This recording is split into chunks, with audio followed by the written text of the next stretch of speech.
Welcome to the final installment of our video series on Ted Bundy. In Part 4, we will explore the complex and disturbing psychological and pathological aspects of Bundy's crimes. But before we get into that, in Part 3, we discussed Bundy's numerous trials and his daring escapes from custody. If you haven't seen it yet, be sure to check it out. Now, in our final video, we'll take a deep dive into the mind of one of the most notorious and enigmatic serial killers in history. Get ready to explore the darkest corners of Ted Bundy's psyche. Bundy underwent multiple psychiatric evaluations and the experts' conclusions were inconsistent. One of the experts, Dorothy Ottnow Lewis, initially diagnosed him with bipolar disorder, but later changed her assessment multiple times. She also suggested the possibility of multiple personality disorder, as there were reports of Bundy undergoing sudden, unexplained transformations where he became unrecognizable and emitted a strange odor. Bundy displayed many of the traits commonly found in individuals with antisocial personality disorder, ASPD, such as charm, charisma, lack of guilt or remorse, manipulation, and poor judgment. In fact, one assessment even found him to score 39 out of 40 on the Psychopathy Checklist Revised, which is a tool used to measure psychopathy. While some experts agreed with the majority diagnosis of ASPD, others proposed that he may have had narcissistic personality disorder, NPD. Despite the varying opinions, most experts agreed that Bundy was a true psychopath without remorse or empathy. In his final interview before his execution, Ted Bundy granted an interview to James Dobson, a psychologist and the founder of Focus on the Family, a Christian evangelical organization. During the interview, Bundy made a startling claim that his crimes were linked to his addiction to violent pornography. He argued that the media's portrayal of violence, particularly sexual violence, could lead others down the same dark path as he had taken.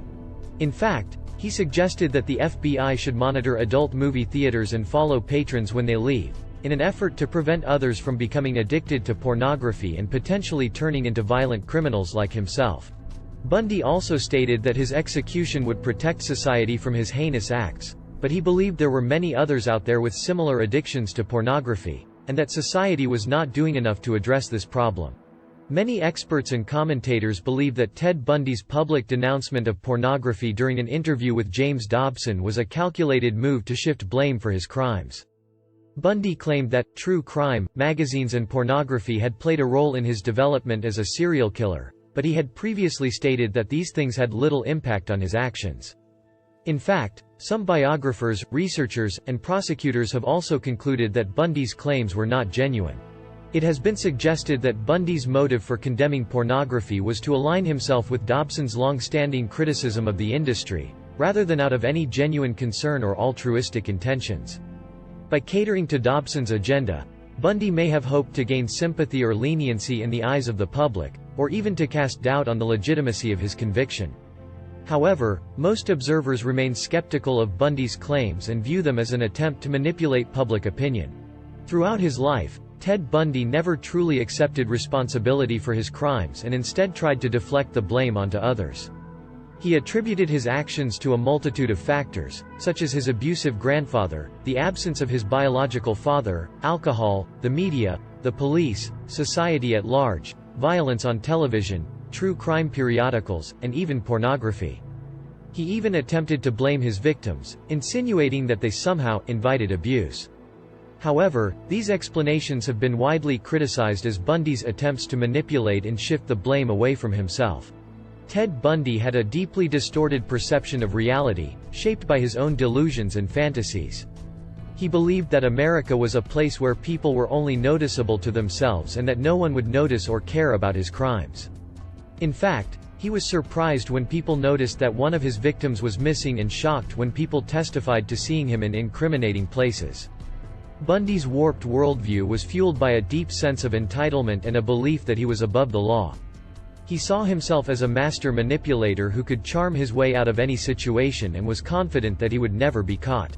According to various experts and individuals who interacted with Ted Bundy, he seemed genuinely confused and frustrated about why everyone was against him. Ann Rule, a former co-worker and author, noted that Bundy was often in denial about the severity of his crimes, and did not fully comprehend the magnitude of his actions. Similarly, Keppel, a lead detective on the Bundy case, pointed out that serial killers who have committed crimes over an extended period may develop strong barriers of denial that may never be overcome. Bundy's attempts to deflect the blame and justify his actions were a testament to his denial, as he struggled to come to terms with the full weight of his atrocities. Dr. Al Carlisle, a psychologist who interviewed Bundy while he was on death row, also noted that every time Bundy was made to confess, he had to break through the barrier of denial that he had constructed within himself a long time ago. Ted Bundy's life and crimes have long been the subject of fascination, horror, and reflection for many people. The story of this infamous serial killer is a complex and troubling one, and it raises many important questions about the nature of evil and the way that society responds to it. One of the most significant aspects of this story is the way that Bundy was able to deceive and manipulate those around him. Despite his gruesome crimes, Bundy was often described as charming, intelligent, and charismatic, and he was able to gain the trust of many of his victims. This ability to deceive and manipulate others raises important questions about the nature of evil and the ways that it can hide in plain sight.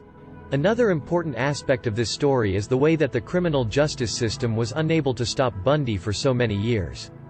Despite numerous close calls and escapes, Bundy was able to elude capture for many years, and his crimes continued to escalate in both number and brutality. The legacy of Ted Bundy is one of terror, tragedy, and countless unanswered questions. He remains one of the most infamous serial killers in modern history, known for his cunning and brutal crimes. Despite his death, the impact of his actions continues to haunt the lives of those affected by his heinous acts. This video aimed to shed light on the man behind the monster, and to pay homage to the victims who suffered at his hands. And that concludes our video series on Ted Bundy. In Part 4, we delved into the twisted and complex psychological and pathological aspects of Bundy's crimes. Through exploring his psyche, we've gained a deeper understanding of the mind of a serial killer. We hope this series has been informative and thought-provoking for you. Thank you for watching, and please don't forget to like and subscribe for more true crime content.